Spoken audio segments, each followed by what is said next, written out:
కనీసం ఒక నెల రోజులు కూడా టైం ఇవ్వకుండా మేము 2 రోజులలో సాధ్యాసాధ్యాలు కూడా అధికారులతో మాట్లాడుకొని ఎట్లా చేయాలి ఏందని ఒక ప్రణాళిక ఉంటుంది, లేకుంటే ఒక నియమ నిబంధనలు ఉంటాయి, ఇవన్నీ ఏర్పాటు చేసుకొని స్టార్ట్ అయింది. ఇవాళ కేటీఆర్ గారు మాట్లాడేది అమలు కానీ సాధ్యం కానీ హామీలు ఇచ్చారని అంటున్నారు. మేము 2500కు మహిళల కంటే మీరు 3000 అన్నారు. మరి మీది ఎట్లా సాధ్యమైంది అనుకొని మేము 4000 పెన్షన్ అంటే మేము 4000 పెన్షన్ అంటే మీరు 5000 అన్నారు. మేము రైతు బంధు 15000 అంటే టీఆర్ఎస్ 16000 అన్నారు. అంటే ప్రతిదానికి మేము 500 గ్యాస్ సిలిండర్ అంటే అదే అంటున్నా.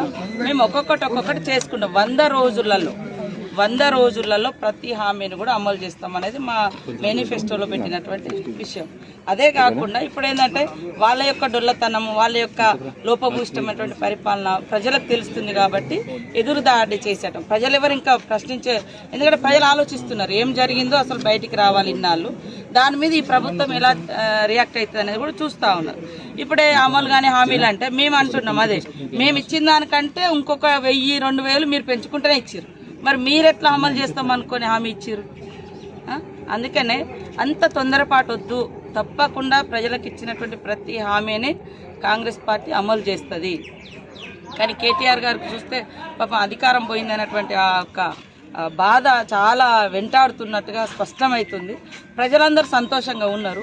ప్రజలందరూ కానీ అధికారులు కానీ లేదా అన్ని రకాల వర్గాలు సంతోషంగా ఉన్నారు.